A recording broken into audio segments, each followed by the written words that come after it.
You come home from a long and agonizing day of having 8 classes and have worked up quite an appetite from avoiding the middle school cafeteria lunches.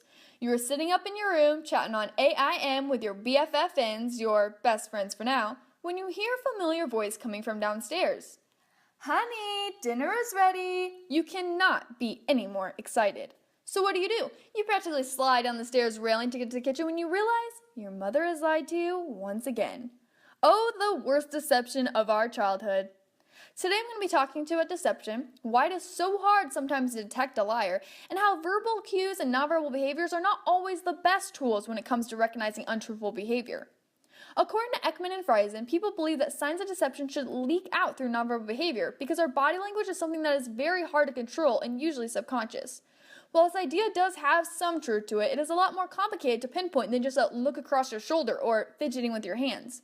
Some assumed verbal and nonverbal behavior that is associated with lying is less eye contact, vocal fillers and hesitation such as or drawling out your words, dilated pupils, postural shifts facing away from the listener, a higher pitch in your voice such as, "No, that just does not make you look fat, what?" Scapegoating or you statements, and microexpressions, which according to Dr. Paul Ekman are brief facial expressions lasting only a fraction of a second. They occur when a person is either deliberately or unconsciously concealing a feeling. However, many crime and investigation shows such as Lie to Me make us believe that picking up on these expressions and behaviors are a lot easier and universal than they actually are. Microexpressions are a useful tool in detecting deception, however, it is almost impossible to detect with the naked eye without being able to record and slow down the action significantly. Also, many of these nonverbal behaviors depend from person to person and situation to situation. An example of this is everyone believes less eye contact means someone is not being truthful. We've been told this our entire lives. So many people actually overcompensate with more directed eye contact when they're not telling the truth.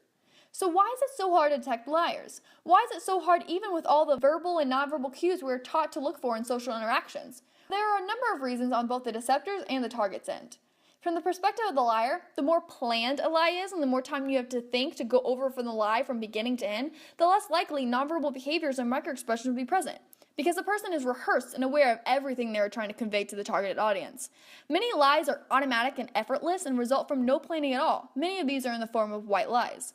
If a liar feels that there will be a lack of punishment or consequence for lying, they will also probably show less vocal fillers and hesitations because they are relatively calm. They have nothing to lose. Whereas on the other hand, someone who can lose their job, their spouse, their freedom, they're going to become more defensive, nervous, and flustered. Few verbal and nonverbal behaviors will be shown when the liar actually convinces themselves that it isn't a lie. Bates Motel is a television series following Norman Bates from Psycho, before he became Psycho, and in one episode he is hooked to a lie detector test for murdering his teacher, in which he passes the test even though he did commit the crime. This is because he was in a mental state where he actually truly believed that he didn't kill her, but that his mother did. Lastly, the views and the opinions of the targeted listening to the lie can also make it hard to detect when someone is lying to you. The level of intimacy you have with the person can be a large factor in whether you can detect a lie or not. Some people have natural tics and behaviors, and if a person is a complete stranger to you, you cannot take this information into account. And if you know the person on some sort of level, you will be more familiar when their actions are straying away from the norm.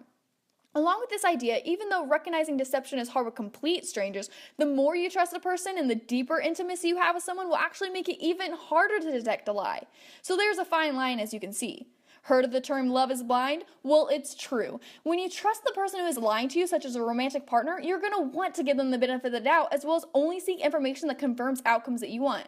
This is a term known as the truth bias, an implicit assumption that unless we're shown some sort of reason to believe otherwise, we're generally going to believe that we're being told the truth, according to InnerSelf.com. And even when we are shown a valid reason, we still tend to ignore them. Overall, you can see how, even though we are taught detecting deception is easy, if you study someone's verbal and nonverbal cues, it isn't always as black and white as it seems.